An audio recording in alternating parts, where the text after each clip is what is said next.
आज मैं आप लोगों के लिए लेके आ गया हूं आपके एक नए चैप्टर का वन शॉट रिवीजन। जी हां, ये चैप्टर है पॉलिटिक्स ऑफ प्लान डेवलपमेंट। आपकी जो किताब है politics in India since independence का चैप्टर नंबर 3। मैंने आपको पहले भी बताया, political science is all about stories. आपको कहानी पता होनी चाहिए पिछले चैप्टर की, इस चैप्टर से और इस चैप्टर की नेक्स्ट चैप्टर से। तो आपको स्टोरी फॉर्मेशन के लिए भी ये चैप्टर बहुत इंपॉर्टेंट है, क्योंकि इस चैप्टर पे आगे के चैप्टर भी कहीं ना कहीं कुछ इन्वॉल्व हैं, उनका बेस इन्वॉल्व है। अगर आप सीबीएसई बोर्ड के अकॉर्डिंग जाओगे तो इस चैप्टर की मार्किंग बड़ी कम है, लेकिन कम मार्किंग का मतलब ये नहीं है कि हम पढ़े ही नहीं।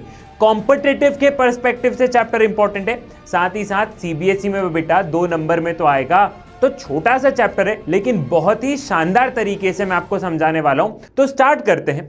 हमारे देश को आजादी मिली 1947 में। क्विक रिकैप करते हुए चल रहे हैं। हमारे देश को आजादी मिली ईयर 1947 में। तो हमने पहले चैप्टर में पढ़ा कि आजाद भारत के सामने बहुत सारे चैलेंजेस थे। उन चैलेंज में सबसे बड़ा चैलेंज ये था कि हमें प्रिंसली स्टेट को मर्ज करना है और अलग अलग स्टेट्स को रीऑर्गेनाइज करना है। स्टेट रीऑर्गेनाइजेशन कमीशन बनाया गया।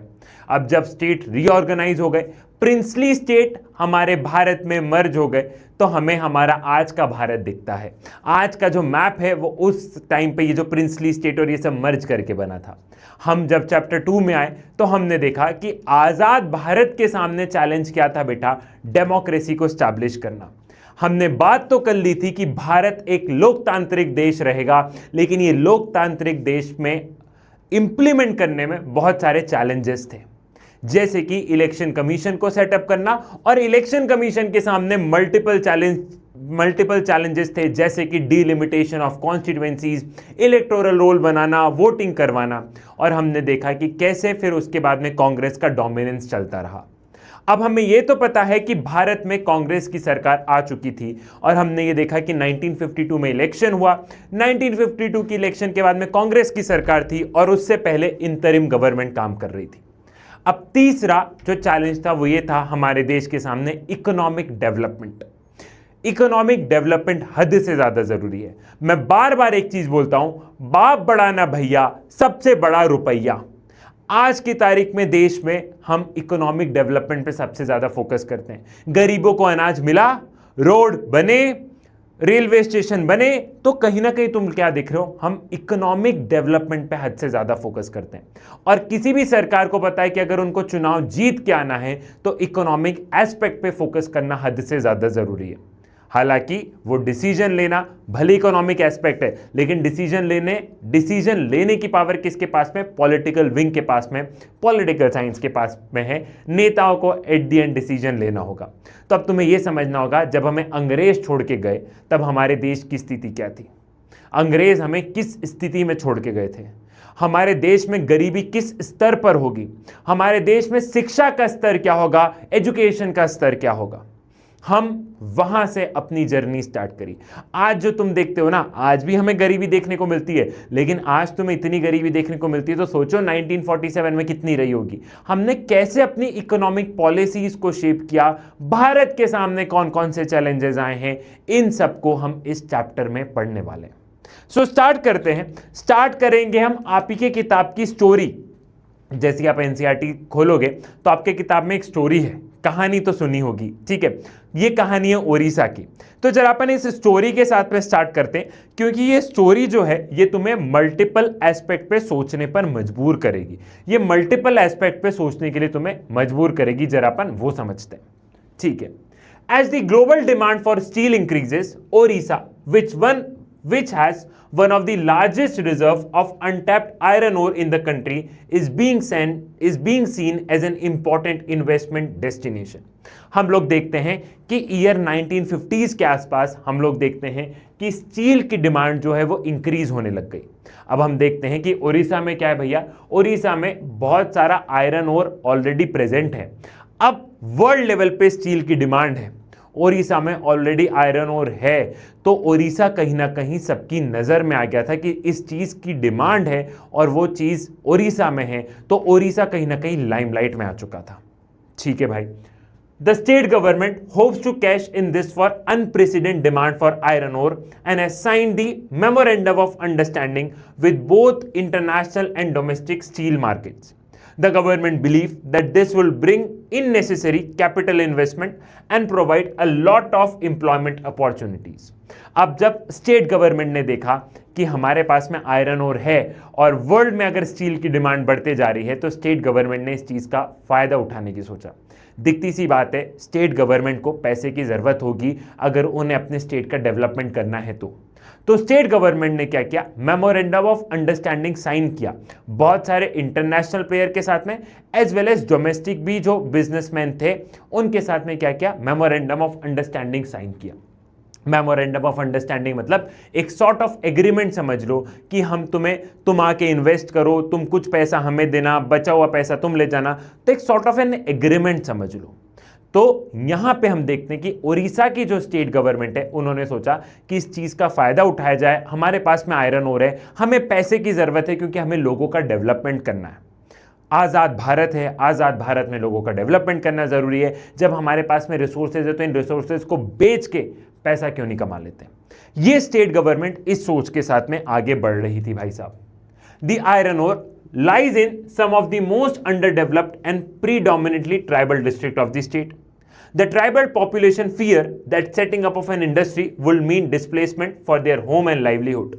The environmentalists fear that mining and industry will pollute the environment. The central government feel that if the industry is not allowed, it will set a bad example and discourage investment in the country. अब यहां पे हम लोग देखते हैं कि जो iron ore, Odisha बहुत बड़ा है बेटा, ओडिशा बहुत बड़ा है, मान लो इतना बड़ा ओडिशा है तो जो आयरन ओर है वो आयरन ओर सिर्फ कुछ ही डिस्ट्रिक्ट में, सिर्फ कुछ ही एरियाज में प्रेजेंट होगा बेटा। अब जब वो कुछ ही एरियाज में प्रेजेंट होगा तो आयरन ओर कहां पे था बेटा, ओडिशा के एकदम सबसे अंडर डेवलप्ड एरिया में जहां पर ट्राइबल पॉपुलेशन रहती है। अब जब उन ट्राइबल पॉपुलेशन को पता चला कि यहां पे इंडस्ट्रीज आने वाली है, बाहरी कंपनी आने वाली है, फॉरेन डायरेक्ट इन्वेस्टमेंट आया, विदेश से कंपनी आने वाली है और विदेश से कंपनी आके क्या कर रही है, यहां पर निवेश कर रही है, तो इन ट्राइबल पॉपुलेशन को डर लगा।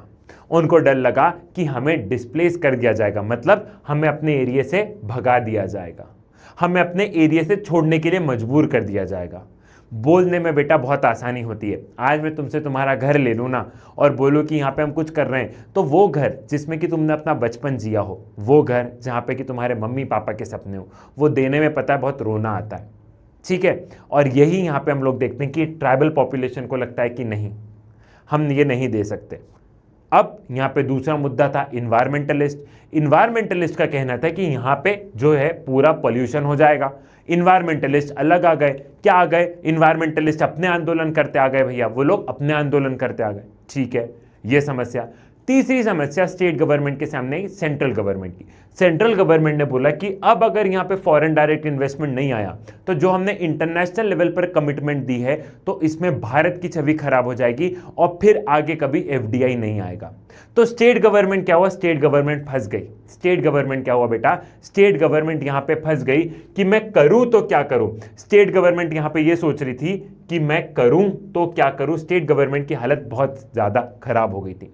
तो यही नंबर ऑफ क्वेश्चंस थे कि किसी के लिए, जैसे स्टेट गवर्नमेंट को लग रहा था कि इंडस्ट्रीज आएगी तो लोगों को एम्प्लॉयमेंट भी मिलेगा, एट द सेम टाइम पैसे भी मिलेंगे। ट्राइबल पॉपुलेशन को लग रहा था कि हमारा कल्चर है, हम इस एरिया में रहते हैं, हम हमारे कल्चर को इस फॉरेस्ट एरिया में बहुत अच्छे से रहते हैं। इन्वायरमेंटलिस्ट को क्या लग रहा था कि नहीं, इससे इन्वायरमेंट का नुकसान हो जाएगा। सेंट्रल गवर्नमेंट के अपने फियर थे। स्टेट गवर्नमेंट लोगों का भला करना चाह रही है कि इंडस्ट्रीज आएगी तो पैसा तो मिलेगा लेकिन साथ ही साथ बहुत सारे लोगों को रोजगार भी मिलेगा, तो अल्टीमेटली देश के जीडीपी ही बढ़ेगा और स्टेट का भी जो हम लोग देख रहे हैं, स्टेट की भी इनकम बढ़ेगी।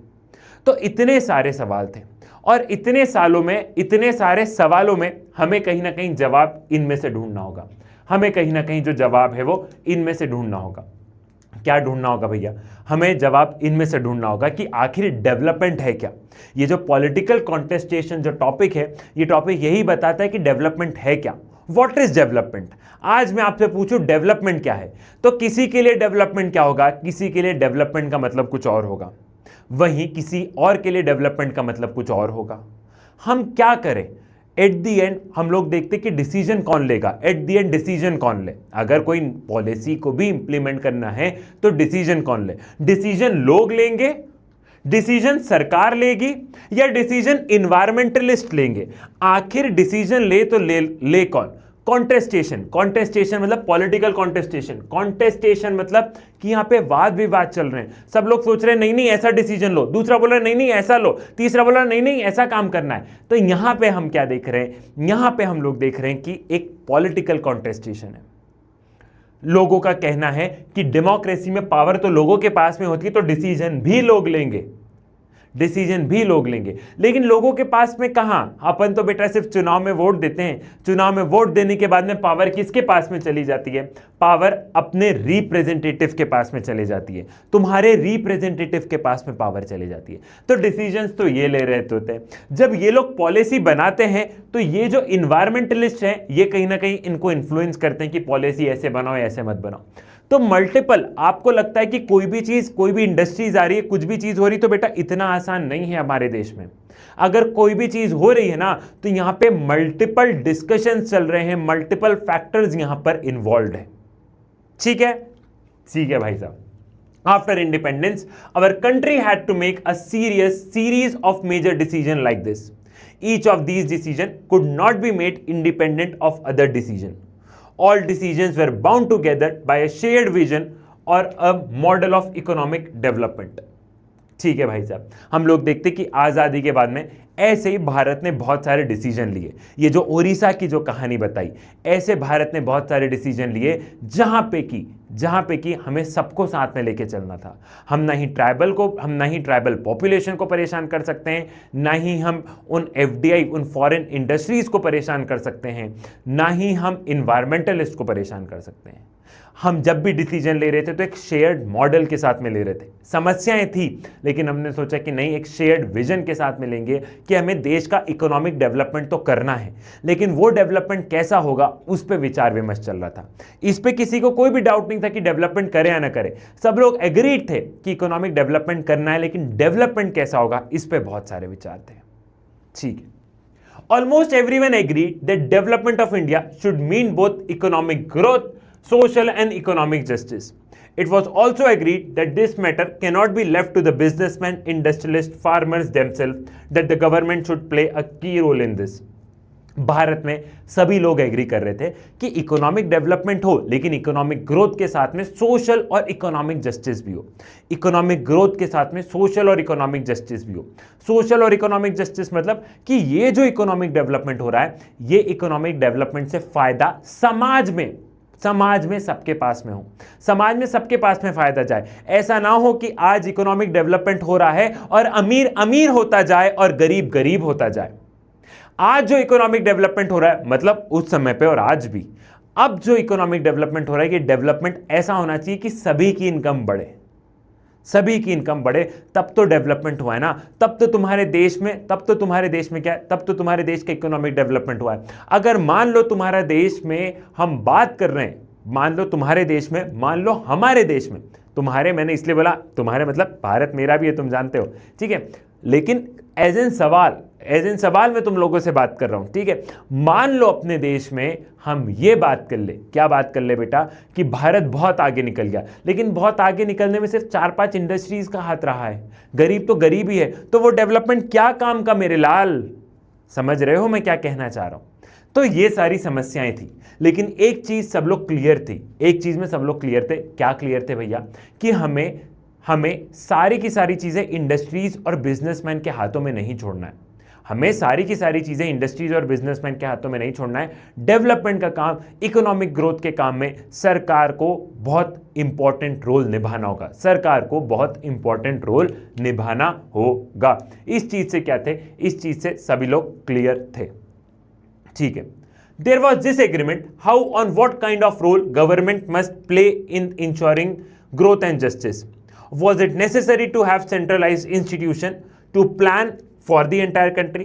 अब बात आ रही थी कि जब सब लोग एग्री कर लिए, जब सब लोग एग्री कर चुके कि सरकार का बहुत महत्वपूर्ण रोल रहेगा, तो कितना रोल रहेगा, कितना रोल रहेगा, क्या जरूरी है सरकार का रोल रहना? अच्छा, सरकार का रोल रहेगा तो क्या सब कुछ एक सेंट्रलाइज प्लान बनेगा, एक सेंट्रल लेवल पे इंस्टीट्यूशन बनेगा और वो प्लान बनाएगा, या ग्राउंड लेवल पे प्लान बनेंगे? तो बहुत सारे सवालों के साथ में भारत आगे बढ़ रहा था। हमें कुछ भी चीजें समझ नहीं आ रही थी, हम बहुत सारे सवालों के साथ में आगे बढ़ रहे थे बेटा। ठीक है, वैसे ही क्या होता है, वैसे ही तुम्हारे जीवन में भी क्या होता है, तुम्हारे जीवन में भी बहुत सारे सवाल आएंगे, लेकिन जैसे उन सवालों का जवाब कब मिलेंगे, जैसे जैसे तुम आगे बढ़ोगे। तुम एक जगह बैठे बैठे सोचोगे कि हाँ अब जवाब मिलेगा, हाँ अब जवाब मिलेगा, तो कभी जवाब नहीं मिलेगा मेरे लाल। अगर तुम्हें जवाब चाहिए और जीवन में कठिन परिस्थितियां हैं तो तुम्हें आगे बढ़ते रहना होगा, निरंतर आगे बढ़ते रहना होगा मेरे लाल। जब निरंतर तुम आगे बढ़ते रहोगे तभी चीजें बढ़िया हो पाएगी।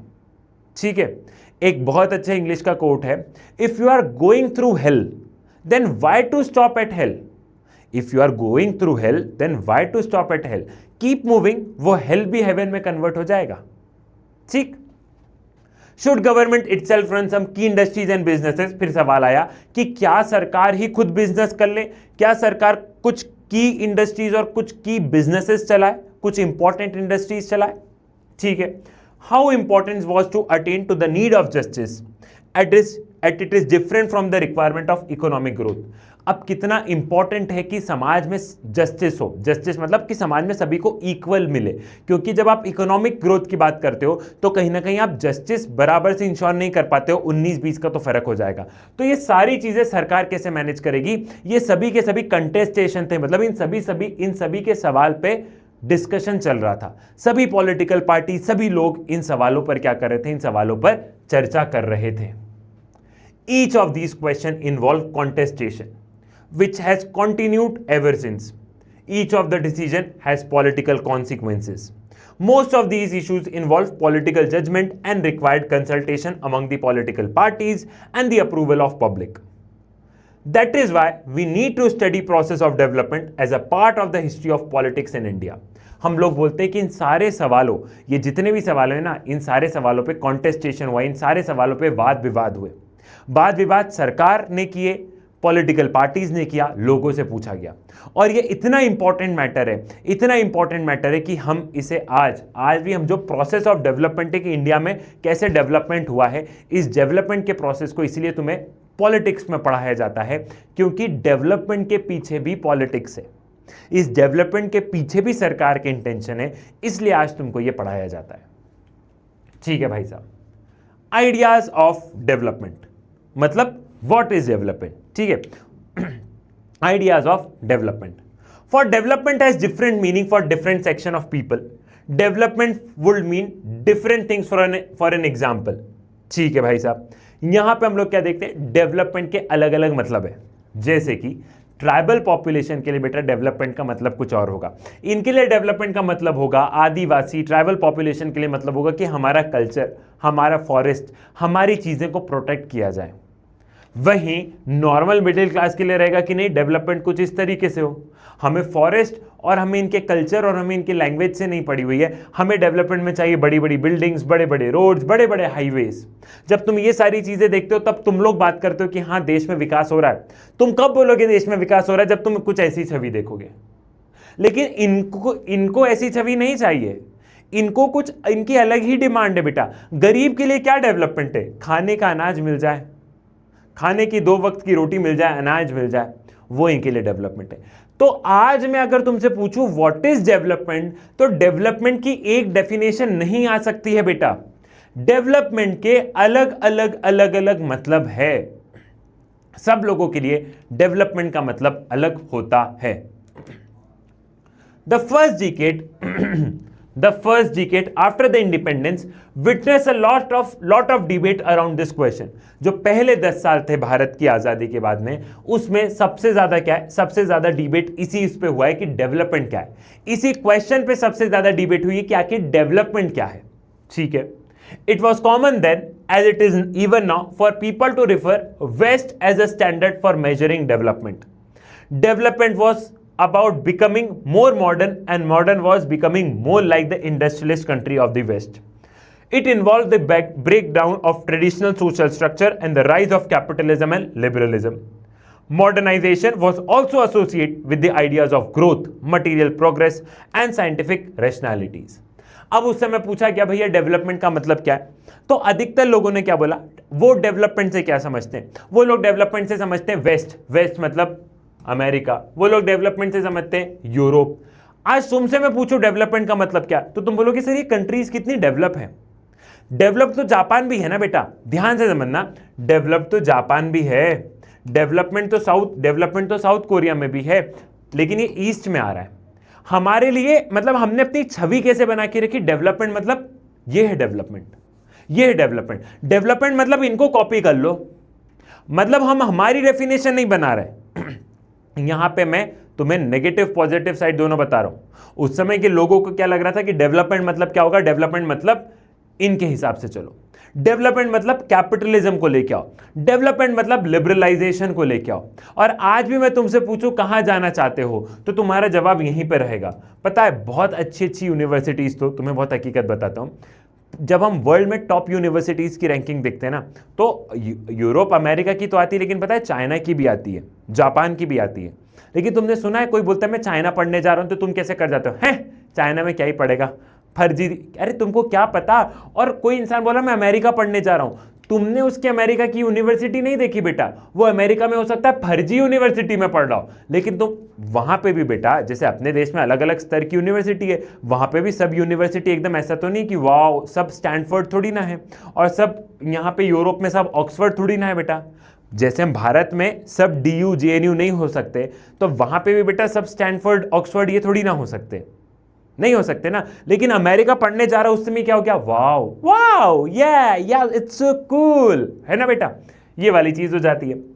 वही तो ये सारी चीजें हम लोगों ने डेवलपमेंट को माना कि डेवलपमेंट मतलब वेस्टर्नाइजेशन, डेवलपमेंट मतलब कि हम सारे जो ट्रेडिशनल जो पुरानी जो चीजें चली आ रही है, जो पुराना जो समाज का जो स्ट्रक्चर है, कास्ट सिस्टम ये वो, इन सब से जब टूटेंगे तब डेवलपमेंट होगा। डेवलपमेंट मतलब है कि हम मटीरियल प्रोग्रेस करें, साइंटिफिक रेशनैलिटी, मटीरियल प्रोग्रेस, ठीक है, साइंटिफिक रेशनैलिटी, हम लोग सोचे क्या सही क्या गलत, तो डेवलपमेंट, ठीक है। तो कुछ हद तक ये डेफिनेशन सही भी है और कुछ हद तक इस डेफिनेशन का नुकसान भी है, तो ये दोनों चीज मैंने तुम लोगों को बता दी, ठीक है भाई साहब। On the eve of independence, India had before it two models of modern development, the liberal capitalist model as in Europe and the US and the socialist model in the USSR, ठीक है। There were many in India then who were deeply impressed by the Soviet model of development, ठीक है। अब अपने को यहां पे समझना है, जब भारत को आजादी मिली तो भारत के पास में दो ऑप्शन थे। भारत के पास में क्या थे भैया, भारत के पास में दो ऑप्शन थे कि अपना डेवलपमेंट कैसे करें। भारत के पास में दो ऑप्शन थे कि अपना डेवलपमेंट कैसे करें। तुम्हें ध्यान है हमने कंटेम्प्रेरी वर्ल्ड पॉलिटिक्स में पढ़ा है, उसी दौरान कोल्ड वॉर चल रहा था। जब भारत को आजादी मिली तो कोल्ड वॉर का स्टार्ट हो चुका था। अब जब कोल्ड वॉर स्टार्ट हो चुका था तो वर्ल्ड भी दो आइडियोलॉजी में बटा था कि या तो सोशलिज्म के अकॉर्डिंग डेवलपमेंट हो या कैपिटलिज्म के अकॉर्डिंग डेवलपमेंट हो।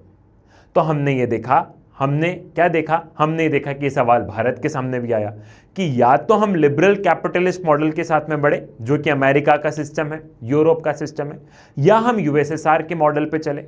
तो भारत के जो लोग थे उस समय, स्पेशली जो भारत के जो लीडर्स थे, वो कैपिटलिज्म को नहीं चाहते थे। क्यों नहीं चाहते थे? क्योंकि उनको ऐसा लगता था कि अगर फिर से हमने प्राइवेट कंपनीज को न्योता दे दिया तो ये प्राइवेट कंपनीज फिर से गरीबों को नुकसान पहुंचा देगी और ये प्राइवेट कंपनीज फिर से कहीं ना कहीं क्या होगा, इनडायरेक्टली हमें गुलाम बना देगी। डायरेक्टली नहीं लेकिन इनडायरेक्टली हमें गुलाम बना देगी। वैसे भी एक ईस्ट इंडिया कंपनी आई थी बेटा, उस ईस्ट इंडिया कंपनी ने क्या किया ये तुम जानते हो।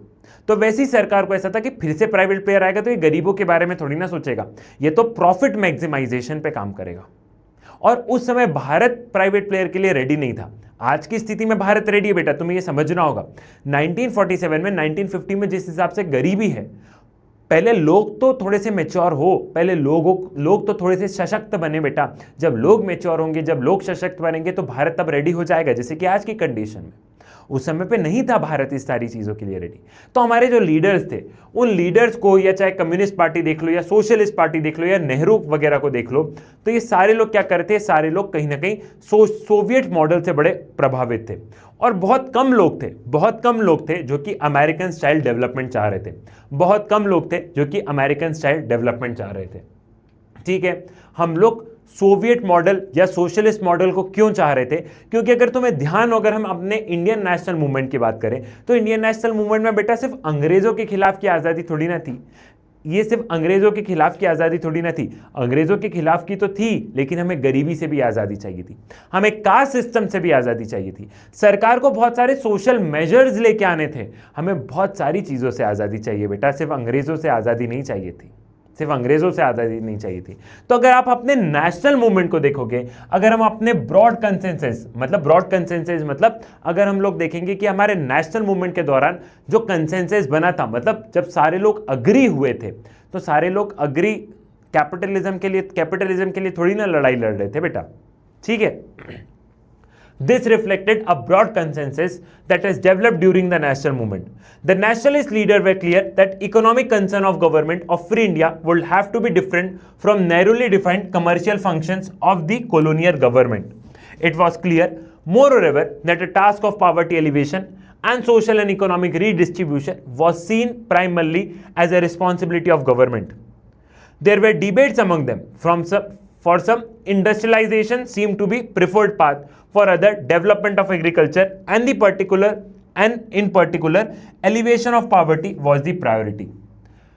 आज़ादी के समय यही बात हुई थी, यही कंसेंसस बैठा था, यही सारे लोगों ने क्या किया था, यही सारे लोगों ने कंसेंसस बैठाया था क्या, कि जो आज़ाद भारत होगा ना, वो आज़ाद भारत इन अंग्रेजों के जैसा तो नहीं होगा। ये जो अंग्रेज है, जो कमर्शियल पर्पस, सिर्फ पैसों के पर्पस से आए, वो आज़ाद भारत वैसा तो नहीं होगा, और भारत की सरकार वैसी तो नहीं होगी। भारत की सरकार सबको साथ में लेके चलेगी। तो ये चीज़ सबको पहले से क्लियर थी। साथ ही साथ उस समय ये क्लियर था कि हमें गरीबी, पावर्टी एलिवेशन, गरीबी पे काम करना है। इकोनॉमिक रीडिस्ट्रीब्यूशन, जो अंग्रेजों के ज़माने में जो बड़े बड़े जमींदार हो गए थे, उनके पास बहुत पैसे थे, उनका भी तो रीडिस्ट्रीब्यूशन, मतलब उन जो बड़ी बड़ी प्रॉपर्टीज़, जो अंग्रेजों के तलवे चाट रहा था, बड़ी बड़ी प्रॉपर्टीज़ भी थी।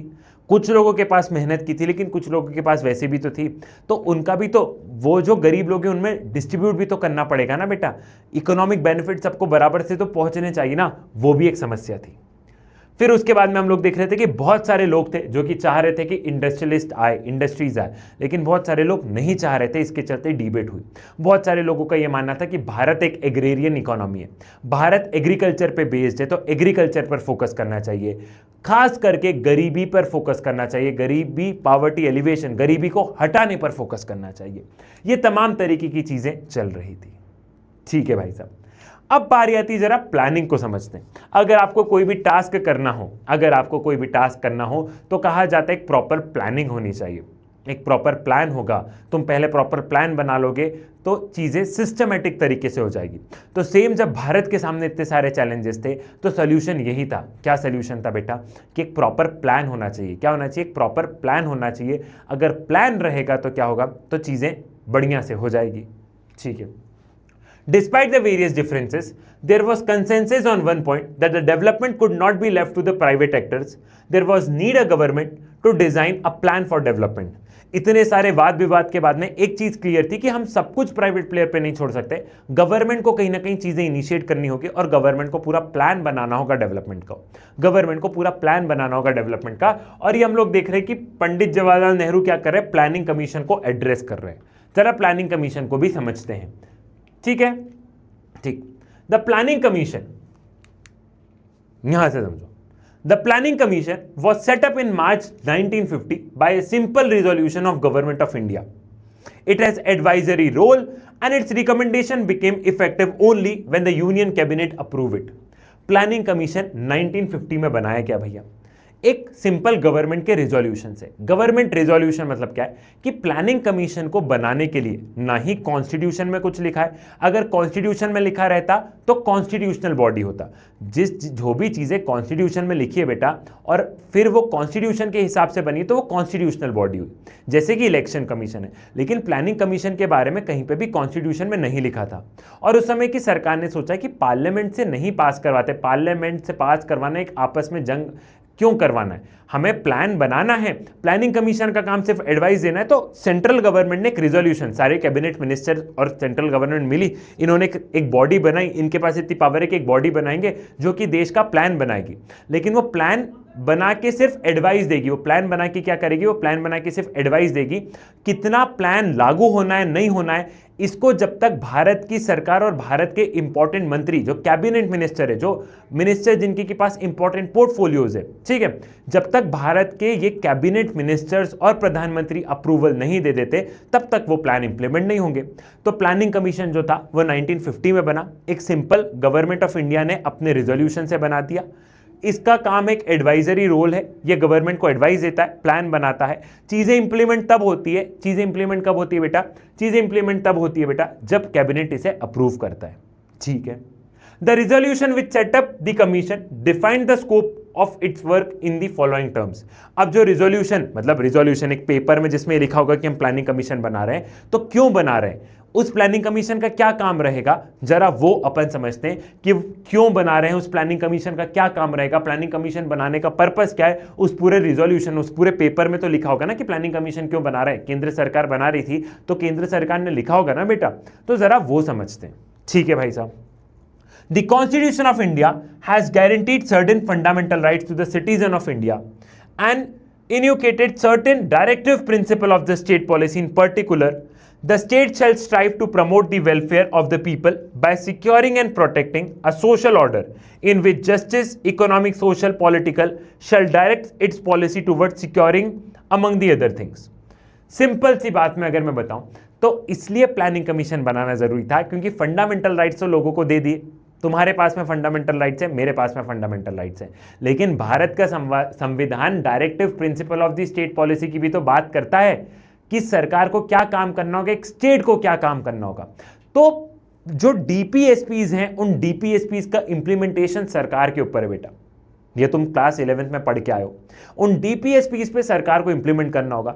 तो सरकार ने क्या किया, सरकार ने प्लानिंग कमीशन बना दिया कि यहां पे क्या होगा, ये जो प्लानिंग कमीशन है ये लोगों के वेलफेयर के बारे में काम करेगा, ये लोगों को जस्टिस देने की बात करेगा कि ये ऐसा समाज बनेगा, एक ऐसा सोशल ऑर्डर बनेगा, एक ऐसा समाज बनेगा जिससे कि लोगों को सोशल, इकोनॉमिक, पॉलिटिकल जस्टिस मिलेगा बेटा, और साथ ही साथ बहुत तमाम तरीके के डेवलपमेंट के काम करेगा। ये सारी चीजें क्या थी, ये सारी चीजें लिखी थी। साथ साथ में और क्या लिखा था, that the citizens men and women equally have right to an adequate means of livelihood.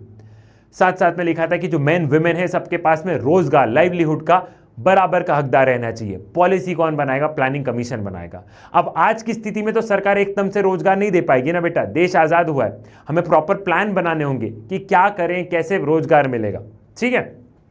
That the ownership and the control of material resources of the community are so distributed as to best subserve the common good, and the operation of the economic system does not result in the concentration of wealth and means of production to the common detriment.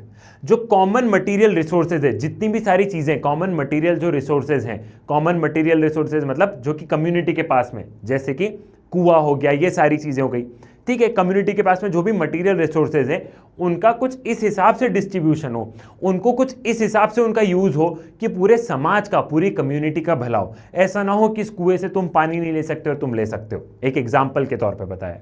साथ ही साथ हमारे देश का economic system ऐसा चले कि जो wealth है, जो पैसा है, वो किसी एक हाथ में ना रह जाए। जो पैसा है, जो मीन्स ऑफ प्रोडक्शन है, मतलब जो इंडस्ट्रीज है, जो पैसा है, वो सबके कॉमन डेट्रीमेंट, वो सबके भले के लिए हो बेटा। ऐसा ना हो कि वो किसी एक के पास में रह जाए, किसी दूसरे के पास में ना रहे, ठीक है भाई साहब।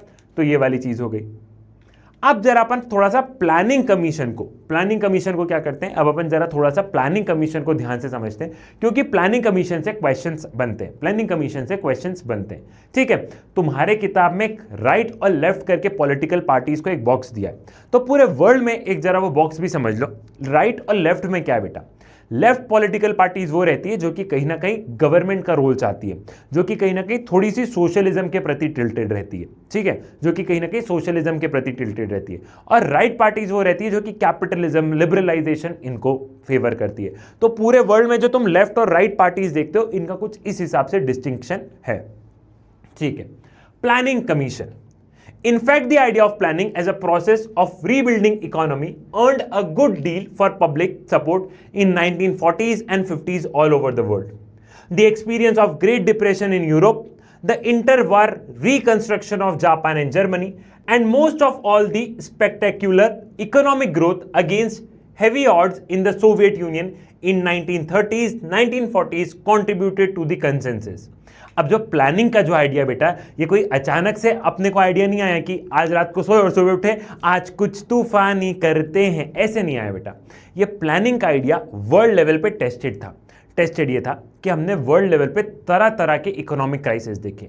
ग्रेट डिप्रेशन देखा है, एक बहुत बड़ा इकोनॉमिक क्राइसिस आया था बेटा वर्ल्ड लेवल पे वो। उसके बाद में हम लोग देखते हैं वॉर रिकंस्ट्रक्शन, मतलब वॉर के बाद में हम लोग देख रहे हैं कि जैसे जापान वगैरह की क्या है, इकोनॉमी एकदम खराब हो गई थी, तो इन्होंने पहले प्रॉपर प्लान बनाया। ठीक है, प्लानिंग कमीशन की नहीं बात हो रही है, अभी प्लान की बात हो रही है। इन्होंने क्या किया, इन्होंने प्रॉपर प्लान बनाया। क्या किया, इन्होंने प्लान बनाया कि कैसे देश सुधरेगा, कैसे देश की आर्थिक स्थिति सुधरेगी। हमने जापान को देखा, हमने जर्मनी को देखा, और हम सोवियत यूनियन की हम भले ही बात करें कि सोवियत यूनियन डिसइंटीग्रेट हो गया, लेकिन एक पॉइंट पे सोवियत यूनियन में हम लोगों ने देखा था कि जब वहाँ पे रिवॉल्यूशन आया, रिवॉल्यूशन के बाद में हमने देखा कि कैसे वहाँ पे सोशलिस्ट रिवॉल्यूशन आया, अक्टूबर रिवॉल्यूशन तुमने पढ़ा है, फिर कैसे वहाँ पे इकोनॉमिक ग्रोथ हुई है और सोवियत यूनियन वर्ल्ड की सेकेंड सबसे पावरफुल कंट्री बन गया।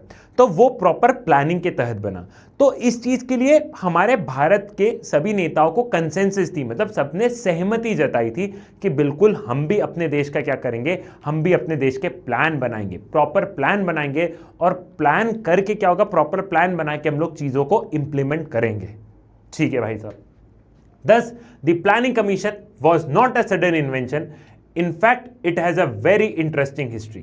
ठीक है, तो इसलिए कोई प्लानिंग कमीशन कोई सडन इन्वेंशन नहीं है, इसकी एक बहुत इंटरेस्टिंग सी हिस्ट्री है। ये सारी हिस्ट्री की इतना सारा डिबेट एंड डिस्कशन हुआ, इतना सारा रिसर्च हुआ है, फिर जाके प्लानिंग कमीशन बना। अब जैसे कि तुम नेक्स्ट टॉपर्स में देखोगे तो तुमको क्या लगता है कि मैं ऐसे ही बना देता हूँ, पूरा प्रॉपर प्लान बनता है। ये है साहिल भाई क्या करते हैं, ये जो पीपीटीज तुम देख रहे हो ना, ये पीपीटी साहिल भाई बनाते हैं। ठीक है, तो ये है साहिल भाई और ये हम दोनों क्या कर रहे हैं, दोनों प्रॉपर प्लान बना रहे हैं। तो यहाँ पे भी प्रॉपर प्लान बनता है, तुम्हारी प्रॉपर पीपीटीज बनती है, सारी चीजें होती है भैया। ठीक है, we commonly assume that private investor such as industrialist and big entrepreneurs are averse to the ideas of planning. They seek an open economy without any state control in the flow of capital. ठीक है, अब हम लोग commonly assume कर लेते हैं, मतलब हम सब लोग क्या अज्यूम कर लेते हैं बेटा, हम लोग अज्यूम कर लेते हैं कि जो बड़े बड़े इंडस्ट्रियलिस्ट हैं, जो बड़े बड़े बिजनेसमैन हैं, ये लोग क्या करेंगे, ये अवर्स रहेंगे प्लानिंग के लिए। अवर्स मतलब ये लोग प्लानिंग के अगेंस्ट में रहेंगे। जो बड़े बड़े इंडस्ट्रियलिस्ट हैं ये लोग प्लानिंग के अगेंस्ट में रहेंगे, ऐसा हम सोचते हैं कि ये लोग अगेंस्ट में रहेंगे। ये तो सोचेंगे कि एकदम पूरा मार्केट खोल दो, फ्री फ्लो ऑफ कैपिटल हो, गुड्स एंड ट्रेड्स के अच्छे से हो, पैसा इधर से उधर जाए। अपने को क्या लगता है कि बड़े बड़े बिजनेसमैन जो है वो प्लानिंग के अगेंस्ट में रहेंगे, लेकिन ये केस इंडिया में नहीं था। इंडिया में कुछ उल्टा ही हुआ। इंडिया में क्या उल्टा हुआ? This was not happened here. Rather, a section of big industrialists got together in 1944 and drafted a joint proposal for setting up a planned economy in the country. It was called as the Bombay Plan. हम लोग देखते हैं कि ऐसा नहीं हुआ। हमारे देश के जितने भी इंडस्ट्रियलिस्ट वगैरह थे ना बेटा, उन लोगों ने एक साथ में बैठे, उन लोगों ने क्या किया, उन लोगों ने साथ में बैठ के सारा डिस्कशन किया 1944 में, आज़ादी के पहले ही, कि जब भारत आज़ाद होगा ना तो भारत की इकोनॉमी प्लान्ड इकोनॉमी होनी चाहिए। उन्होंने सरकार से बोला कि भैया प्लान्ड इकोनॉमी होना चाहिए, सरकार के रूल्स एंड रेगुलेशंस रहना चाहिए। हम इंडस्ट्री सरकार के रूल्स एंड रेगुलेशंस के अंडर ऑपरेट कर लेगी, लेकिन सरकार के रूल्स एंड रेगुलेशन होने चाहिए। ये उन्होंने बॉम्बे प्लान, मतलब कि सारे इंडस्ट्रियलिस्ट मिले, ऐसा समझो कि 1944 में सारे इंडस्ट्रियलिस्ट बॉम्बे में मिले, उन लोगों ने बात किया, उन लोगों ने एक प्रपोजल बनाया कि प्रॉपर प्लानिंग होनी चाहिए, प्लानिंग से ही देश का डेवलपमेंट होगा, और ये प्लान उठा के उन्होंने बाद में सरकार को दे दिया। इसी को हमने क्या बोला है? इसी को हमने बॉम्बे प्लान बोला है, इसी को हमने बॉम्बे प्लान बोला है। तो बॉम्बे प्लान याद रखना है 2 मार्क्स के क्वेश्चन के लिए, ईयर ध्यान रखना है बेटा 1944। The Bombay Plan wanted the state to take major initiative in industrialist and the economic investment. Thus, from left to right, planning for development was the most obvious choice for the country after the independence. ठीक है, तो हम लोग देख रहे हैं कि Bombay plan ने क्या किया है? सरकार को बोला है कि नहीं भैया तुम्हारा इन्वॉल्वमेंट होना चाहिए, ठीक है, और सरकार को मेजर इनिशिएटिव लेना होगा ताकि देश में इन्वेस्टमेंट आए, देश में इकोनॉमिक इन्वेस्टमेंट आए। तो एक चीज क्लियर हुई, चाहे लेफ्ट हो, राइट हो, इंडस्ट्रियलिस्ट हो, गरीब हो, सब लोग किसके फेवर में थे बेटा? सब लोग इस देश में प्लानिंग के फेवर में थे, सब लोग इस देश में प्लानिंग के फेवर में थे। Soon after India became independent, the Planning Commission came into being. The Prime Minister was its chairperson. It became the most influential and central machinery for deciding what path and strategy India would adopt for its development. हम लोग देखते हैं कि आज़ादी के तुरंत बाद planning commission एक बहुत इंपॉर्टेंट बॉडी बन के आया।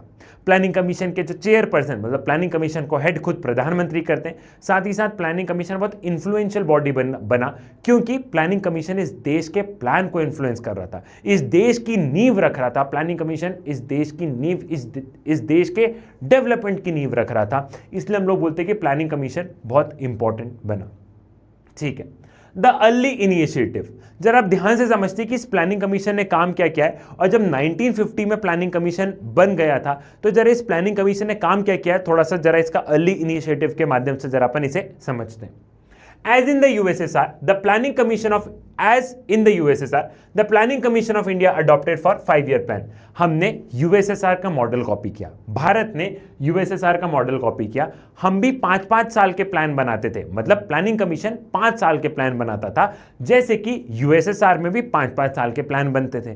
तो भारत ने क्या किया? भारत ने यहाँ पे USSR का कॉपी किया है। ठीक है, the idea is very simple. The government of India prepared a document that is plan for all it's income and expenditure for all the next 5 years।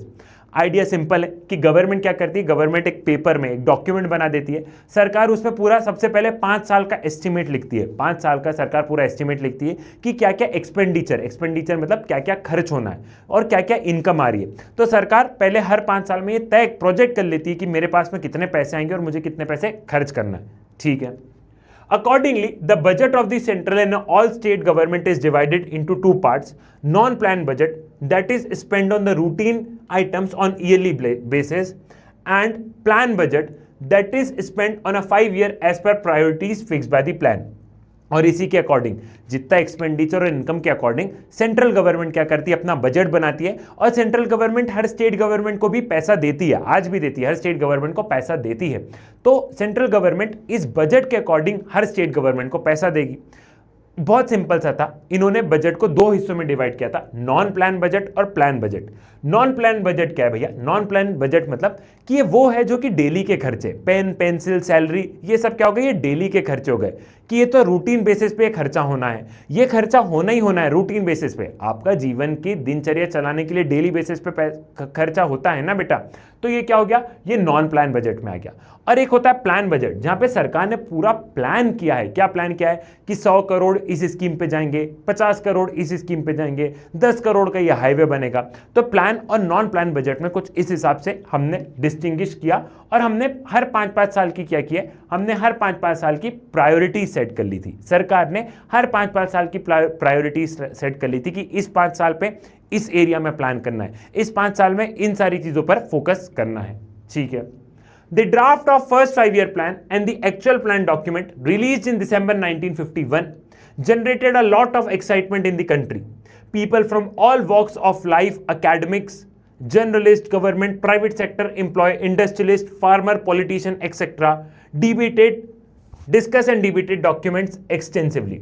जब पहला 5-year प्लान आया तो पहला 5-year प्लान दिसंबर 1951 में आता है, एकदम दिसंबर 1951, एकदम 1951 के एंड में आता है। अब जब कोई भी चीज़ पहली बार होती है तो एक अलग लेवल का एक्साइटमेंट होता है बेटा। जब पहली बार कोई भी चीज़ होती है तो एक अलग लेवल का एक्साइटमेंट होता है। तो यहाँ पे सभी को बड़ा एक्साइटमेंट था, चाहे फार्मर हो, चाहे एकेडमिक्स हो, जर्नलिस्ट हो, गवर्नमेंट के लोग हो, फार्मर हो, पॉलिटिशियंस हो, सब लोगों ने भैया बड़े एक्साइटमेंट के साथ में उस पूरे डॉक्यूमेंट को पढ़ रहे हैं, डिस्कस कर रहे हैं, डिबेट कर रहे हैं, बड़ी चर्चाएं हो रही है, बड़े एक्साइटमेंट के साथ में चीजें चल रही थी। ठीक है, the excitement with the planning reach its peak with the launching of second 5-year plan in 1956 and continue till the third 5-year plan in 1961। ठीक है, हम लोग देखते हैं कि ये जो एक्साइटमेंट थी लोगों के मन में, ये एक्साइटमेंट सेकेंड टाइम तक, मतलब सेकेंड 5-year प्लान तक रही और थोड़ी बहुत थर्ड 5-year प्लान तक रही। तो मतलब पहली बार बड़ी एक्साइटमेंट थी, दूसरी बार एक्साइटमेंट पीक पर थी, तीसरी बार भी पीक पर थी और चौथी बार से तो हो गया कि हाँ रोज का ही है। ठीक है, और चौथी बार से वो एक्साइटमेंट धीरे धीरे धीरे धीरे कम होने लगी। तो पहला 5-year प्लान आया 1951, अब 5-5 साल करके आगे बढ़ते चले जाओ, दूसरा 5-year प्लान आएगा 1956, तीसरा प्लान आएगा 1961।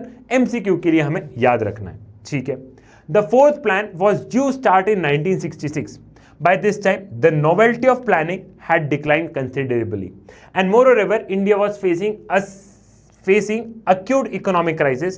The government decided to take a plan holiday.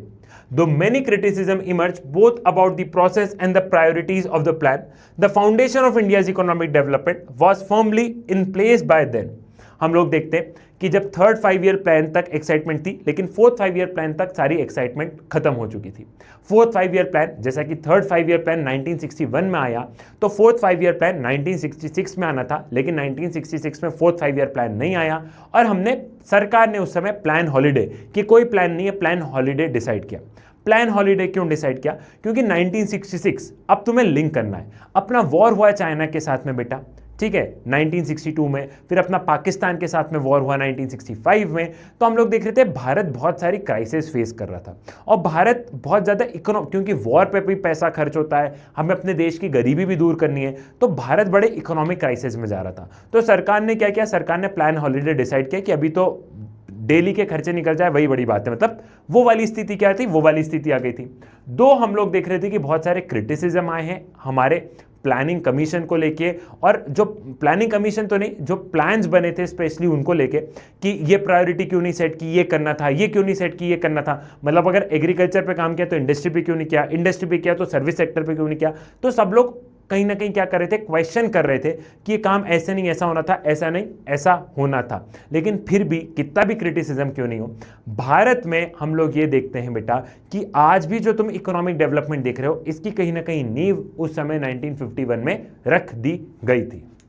तो जरा अपन फर्स्ट 5-year प्लान और सेकंड 5-year प्लान पढ़ेंगे। तुमको इतना पता होना चाहिए कि आज की तारीख में प्लानिंग कमीशन एग्जिस्ट नहीं करता है।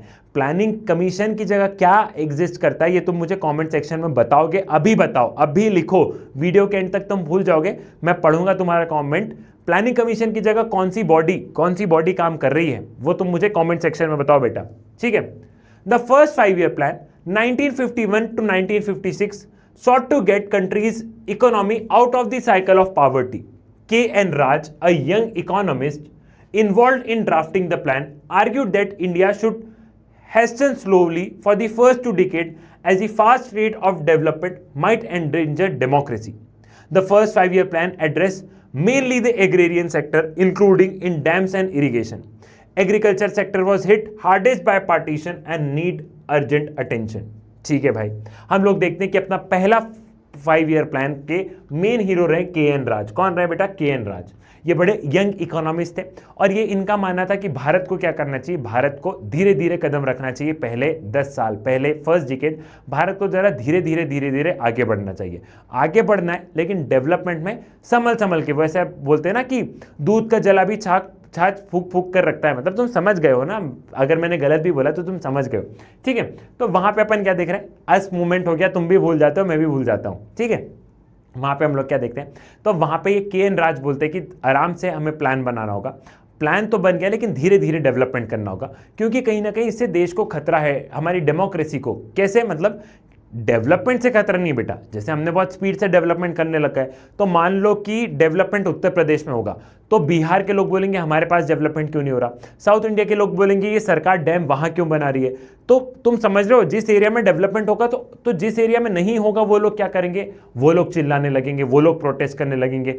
हमको तो सबको साथ में लेके चलना है ना। एट द सेम टाइम पहले 5 ईयर प्लान में ध्यान रखना तुम लोग, फर्स्ट 5 ईयर प्लान में भारत ने फोकस किया था एग्रीकल्चर और इरिगेशन पे, क्योंकि हम लोग ये देखते हैं कि पार्टीशन में अपना एग्रीकल्चर सेक्टर को बड़ा नुकसान पहुंचा था। अंग्रेज भी आए थे तो हम लोग देख रहे थे कि इंडिगो लग रही है और बहुत तमाम तरीके की चीजें, तो अपना एग्रीकल्चर सेक्टर को सबसे ज्यादा नुकसान पहुंचा था। और क्योंकि भारत एक एग्रेरियन इकोनॉमी है तो भारत को सबसे पहले अपना एग्रीकल्चर सेक्टर को मजबूत करना होगा, तो एग्रीकल्चर पर फोकस किया, साथ ही साथ इरिगेशन वगैरह पे, जैसे कि सरकार ने बहुत सारे रुपए खर्च किए, सरकार ने डैम बनाया, बाकरा नंगल डैम बनाया, जैसे कि ठीक है, लैंड डिस्ट्रीब्यूशन की पॉलिसीज लेके आए, ठीक है, लैंड डिस्ट्रीब्यूशन की पॉलिसी लेके आए, लैंड रिफॉर्म्स की पॉलिसी लेके आए कि जो बड़ा बड़ा लैंड है इनको गरीबों में डिस्ट्रीब्यूट किया जाए, तो लैंड रिफॉर्म्स, बड़े बड़े baccarat Nangal dams, irrigation project पे सरकार ने खर्च किया। ठीक है भाई साहब, on the basis, one of the basic aim of the planner was to raise the level of national income, which could possible only if people saved more money than they spent. As the basic level of spending was very low in 1950, it could not be reduced anymore, so the planner sought to push saving up. That too was difficult as a total capital stock in the country was rather low compared to the total number of employable people. Nevertheless, people saving did rise in the first phase of plan process until the end of third 5-year plan. ठीक है, हम लोग देखते हैं कि जो planners थे बेटा, जिन्होंने प्लान बनाया, उनको लगा कि देश का नेशनल इनकम कब बढ़ेगा, जब लोग रुपए थोड़े से खर्च करेंगे, जब लोग रुपए थोड़े से सेव करेंगे बेटा, ठीक है, लोग रुपए थोड़े से सेव करेंगे, उनके खर्च मतलब रुपए सेव करेंगे, उनके पास में पैसे रहेंगे। तो इनिशियली देखो तो हम उनके खर्चे वैसे भी बेटा एकदम लोएस्ट उस पे थे, लोगों की स्पेंडिंग जो है, लोगों की जो सेविंग है, मतलब ऐसा समझो जो लोगों की सेविंग है वो ऑलरेडी बेटा एकदम लोएस्ट पे, अब हम उनके और खर्च कैसे रोकें। लेकिन फिर भी सरकार इसमें कामयाब रही, जैसे कि अगर लोगों को खाना पीने बढ़िया से मिल जाएगा तो उस समय लोग कहाँ ही खर्च करेंगे। तुम ये समझो कि अगर उस समय क्या होगा, उस समय अगर हम लोग देखेंगे कि लोग उस समय अगर हम लोग ये समझेंगे बेटा कि लोगों के पास खाने को अनाज वगैरह सब कुछ मिल जाएगा, तो 1952 में कहाँ नेटफ्लिक्स और कहाँ इंस्टाग्राम और कहाँ स्नैपचैट और कहाँ आईफोन के चोचले थे। तो इनिशियली हम लोग क्या देखते हैं, इनिशियली हम लोग देखते हैं कि लोगों को सक्सेस भी मिलती है, मतलब स्पेशली जो प्लानर्स हैं उनको सक्सेस मिलती है, क्योंकि लोग और सेव करने लग गए थे, लोगों की इनकम सेव होने लग गई थी जैसे जैसे अपना एग्रीकल्चर सेक्टर थोड़ा सा ग्रो कर रहा था। ठीक है, लेकिन ये कहीं ना कहीं कब तक चला बेटा, ये कहीं ना कहीं थर्ड 5-ईयर प्लान तक चला। जैसे जैसे समय आगे बढ़ेगा वैसे वैसे स्पेंडिंग बेटा बढ़ती चली जाएगी, इंसान एक समय तक सेव कर पाएगा। ठीक है, but the rise was not as spectacular as expected at the beginning of first plan.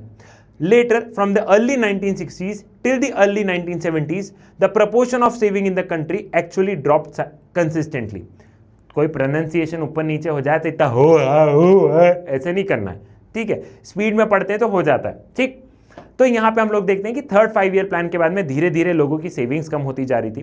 क्यों कम होती जा रही थी? क्योंकि थर्ड 5-ईयर प्लान के बाद में तुम समझो देश में वॉर हुआ है, ऑलरेडी क्राइसिस है, चीज़ें महंगी हो गई है, तो लोग ज़्यादा से ज़्यादा पैसे में अब उसको खरीद रहे हैं, तो जो सेविंग्स है वो सेविंग्स क्या हो रही, वो सेविंग्स धीरे धीरे कम होती जा रही थी। ये था फर्स्ट 5-ईयर प्लान। तो फर्स्ट 5-ईयर प्लान में तुमको एग्रीकल्चर और इरिगेशन, यही चीज समझना है। क्या समझना है? एग्रीकल्चर और इरिगेशन। ठीक है भाई साहब, अब जरा अपन समझते हैं सेकेंड 5-ईयर प्लान, क्योंकि सेकेंड 5-ईयर प्लान इंडस्ट्रियलाइजेशन पर बेस्ड है। ठीक है, द सेकेंड 5-ईयर plan stressed on heavy industries. It was drafted by a team of economists and planners under the leadership of PC Mahalanobis. हम लोग देखते हैं कि सेकेंड 5-ईयर प्लान ने इंडस्ट्रीज पर फोकस किया।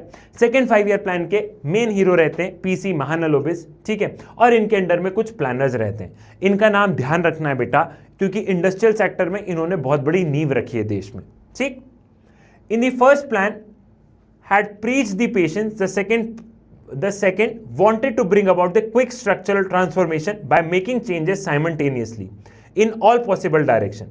Before this plan was finalized, the Congress party at its session held at Awadhi near the Madras city passed important resolution. It declared that socialist pattern of society was its goal. This goal was reflected in the second plan. अब हम लोग देखते हैं कि जैसे first 5-ईयर plan में धीरे धीरे काम हुआ है, तो सेकेंड 5-ईयर प्लान स्ट्रक्चरल चेंज, तुरंत फटाफट चेंज लेके आना चाहता था समाज के सभी सेक्शंस में। अब तुम्हें ध्यान हो तो मैंने तुम्हें era of one party dominance में सोशलिस्ट पार्टी पढ़ाई थी, era of one party dominance में सोशलिस्ट पार्टी पढ़ाई थी। तब हमने एक बात की थी, क्या बात की थी भैया, कि कांग्रेस 1954 के आसपास में आके क्या बोल देती है कि हम सोशलिस्ट मॉडल से डेवलपमेंट करेंगे। और जैसी कांग्रेस बोल देती कि हम सोशलिस्ट मॉडल से आके डेवलपमेंट करेंगे, 1954 या 1956 में बोलती है, तो हम लोग ये देखते हैं, तब हम देखते हैं कि सोशलिस्ट पार्टी का वर्चस्व खत्म होने लगता है, क्योंकि कांग्रेस ऑफिशियली बोल देती है, कांग्रेस ऑफिशियली क्या बोल देती है कि हम सोशलिस्ट पैटर्न ऑफ डेवलपमेंट चाहते हैं। तो कांग्रेस ऑफिशियली हम लोग बोलते हैं कि सेकेंड 5 ईयर प्लान के लॉन्च होने से पहले कांग्रेस का मद्रास में एक सेशन होता है, मद्रास के पास में एक सेशन होता है, जहां पे ये बात तय कर ली गई है। क्या तय कर लिया गया था कि कांग्रेस क्या चाहती है, कांग्रेस चाहती है कि सोशलिस्ट मॉडल ऑफ डेवलपमेंट से भारत का विकास हो। और ये कहीं ना कहीं हमें सेकेंड 5 ईयर प्लान में दिखता भी है। जो सेकेंड 5 ईयर प्लान बना है प्लानिंग कमीशन का, उसमें कहीं ना कहीं हमें सोशलिस्ट मॉडल और बहुत ध्यान से देखने को मिलता है। As the government import substantial tariff on import in order to protect domestic industry, such protected environment help both public and private sector industries to grow। हम लोग ये देखते हैं कि गवर्नमेंट क्या करती है, गवर्नमेंट टैरिफ लगा देती है। टैरिफ मतलब क्या होता है बेटा, कि मान लो अमेरिका से या बाहर से कहीं भारत में सामान आ रहा है, तो अमेरिका से सामान वो 10 रुपए में बन के अपने पास में आ रहा है, सरकार ने क्या किया, सरकार ने टैरिफ मतलब टैक्स लगा दिया है, तो वो सामान 10 रुपए का ना होकर कितने का हो जाएगा, 50 रुपए का हो जाएगा। तो सरकार ने बाहरी आने वाले सामानों पर टैरिफ लगाया, ताकि भारत के जो लोकल प्रोडक्ट रहे वो सस्ते हो जाए और लोग लोकल प्रोडक्ट को खरीदेंगे। लोकल प्रोडक्ट को खरीदेंगे तो एक तो भारत का मेड इन इंडिया वाला चीज उस समय भी हो जाएगा, और साथ ही साथ क्या होगा, साथ ही साथ जो लोकल इंडस्ट्रियलिस्ट हैं, जो छोटे छोटे इंडस्ट्रियलिस्ट बेटा, उनको फायदा पहुंचेगा और भारत एक तरीके से सशक्त बनेगा। As the saving and investment were growing in this period, a bulk of these industries like electricity, railway, steel, machinery, communication could be developed in the public sector. Indeed, such a push for industrialization marked the turning points in India's development। और हम लोग देख रहे थे कि सरकार के पास भी पैसा आ रहा था, लोग भी सेव कर रहे थे, तो सरकार ने सोचा कि बड़ी बड़ी इंडस्ट्रीज अब सरकार को खुद डाल देनी चाहिए, मतलब सरकार को खुद अपने कंट्रोल में रख लेनी चाहिए। तो सरकार ने क्या किया बेटा, बड़ी बड़ी इंडस्ट्रीज जैसे स्टील की हो गई, रेलवे हो गया, मशीनरी हो गई, कम्युनिकेशंस, ये बड़ी बड़ी इंडस्ट्रीज क्या हुई, ये बड़ी बड़ी इंडस्ट्रीज सरकार ने अपने कंट्रोल में ले ली। और कहीं ना कहीं ये हमारी इंडस्ट्रियल सेक्टर में एक टर्निंग पॉइंट था कि देश की जो बड़ी बड़ी इंडस्ट्रीज है वो सरकार ने सभी की सभी अपने कब्जे में ले ली। अब आज की स्थिति में तुम क्या देखते हो, ये इंडस्ट्री सरकार क्या कर रही है, ला टाटा बाय बाय, अब बेच रही है, ठीक है। It however had its problem as well. India was technologically backward, so it has to spend a huge foreign exchange to buy technology from global market. That part as industry attract more investment than agriculture, the possibility of food shortage loomed large. The Indian planner found balancing industries and agriculture really difficult. ठीक है भाई, अब हम लोग देखते हैं, क्योंकि अब जब बड़ी बड़ी इंडस्ट्रीज डालोगे, जब आप बड़ी बड़ी इंडस्ट्रीज डालोगे, तो जब आप बड़ी बड़ी इंडस्ट्रीज डालते हो तो क्या होता है बेटा, तब हम लोग देखते हैं कि टेक्नोलॉजी लगती है। और टेक्नोलॉजी के लिए क्या होता है, टेक्नोलॉजी के लिए हमें बाहर से फॉरेन करेंसी खर्च करनी पड़ेगी। अब मुझे टेक्नोलॉजी चाहिए तो मैं अमेरिका से टेक्नोलॉजी लूंगा, तो भारत के पास जो डॉलर वगैरह है, जो फॉरेन रिजर्व है, मैं वो क्या करूंगा, मैं वो खर्च करूंगा तो अल्टीमेटली मेरे देश की इनकम पे ही खर्च आएगा। तो यहाँ पे कहीं ना कहीं हम लोग क्या देखते हैं, कहीं ना कहीं अब जो इंडियन प्लानर है वो कहीं ना कहीं बैलेंस करने की कोशिश करते हैं। क्या बैलेंस करने की कोशिश करते हैं कि बड़ी इंडस्ट्रीज चलाएं, एग्रीकल्चर को भी संभालें।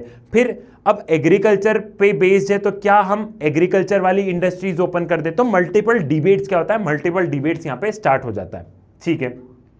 The third plan was not significantly different from the second. Critics point out that plan strategy from this time around displayed an mistakable urban biasness. Others thought that industry was wrongly given priority over agriculture. There were also those who wanted to focus agriculture related industry rather than heavy ones. और यहीं से हम लोग देखते हैं कि जो third 5 year plan आता है वो भी सेकेंड 5 ईयर प्लान जैसा ही रहता है। कुछ लोग सेकेंड 5 ईयर प्लान का क्रिटिसिज्म करते हैं कि सेकेंड 5 ईयर प्लान में इंडस्ट्रीज को बढ़ावा दिया, मतलब अर्बन बायसनेस, मतलब कि शहरी लोगों को आप प्राथमिकता दे रहे हो, गांव के लोगों को नहीं दे रहे हो। जबकि भारत गांव में बसता है, भारत के लोग गांव में रहते हैं, तो आपको गांव पर फोकस करना चाहिए, एग्रीकल्चर रिलेटेड इंडस्ट्रीज पर फोकस करना चाहिए। ठीक है भाई साहब। So this was all about the chapter. इस चैप्टर में तुम्हें एक बार मैं ब्रीफ में बता देता हूं। चैप्टर में हमने कहानी कैसे करी कि भारत को आजादी मिली, भारत के सामने इकोनॉमिक चैलेंजेस थे। इकोनॉमिक चैलेंजेस में हमारे पास में दो मॉडल थे, या तो वेस्टर्न मॉडल हो जाए या सोवियत यूनियन वाला मॉडल हो जाए। अपने को कहीं ना कहीं थोड़ा सा सोवियत यूनियन वाला मॉडल पसंद आया, ठीक है। हमने यूएसएसआर के हिसाब से प्लानिंग कमीशन अपना बना लिया। प्लानिंग कमीशन हर 5-5 साल के प्लान बनाता था। 1950 में प्लानिंग कमीशन बना। पहला 5 ईयर प्लान एग्रीकल्चर और इरिगेशन पर फोकस किया। सेकेंड 5 ईयर प्लान 1956 से लेकर 1961 था, जो कि इंडस्ट्रीज पर फोकस किया। सेकेंड और थर्ड 5 ईयर प्लान मिलता जुलता था। इसके बाद में हमने देखा कि भारत में आर्थिक समस्याएं बढ़ती जा रही थी, युद्ध वगैरह की स्थिति, मतलब युद्ध वगैरह के कारण आर्थिक समस्याएं बढ़ती जा रही थी। सो ये पूरे देश की इनिशियल स्टेज में कैसे भारत ने प्लान किया और कैसे भारत की इकोनॉमी रही है, हमने इसके बारे में बात कर ली है। आई होप पूरा चैप्टर समझ में आया होगा, मजा आया होगा, ठीक है। सो पॉलिटिकल साइंस में डरने की नहीं है बात, क्योंकि सिद्धार्थ पटेल है तुम्हारे साथ। चाणक्य नीति से लेके राजनीति तक तुम्हें जो चाहिए सब कुछ है मेरे पास। जिन बच्चों ने टेलीग्राम ग्रुप ज्वाइन नहीं किया हो, वो सभी बच्चे टेलीग्राम ग्रुप ज्वाइन कर लो, क्योंकि यहाँ पे तुम्हें यूट्यूब पर जो भी वीडियोस आने वाले रहते हैं उसकी अपडेट मिलती है। Tata bye bye, love you all. मुलाकात होगी नेक्स्ट वीडियो में अब।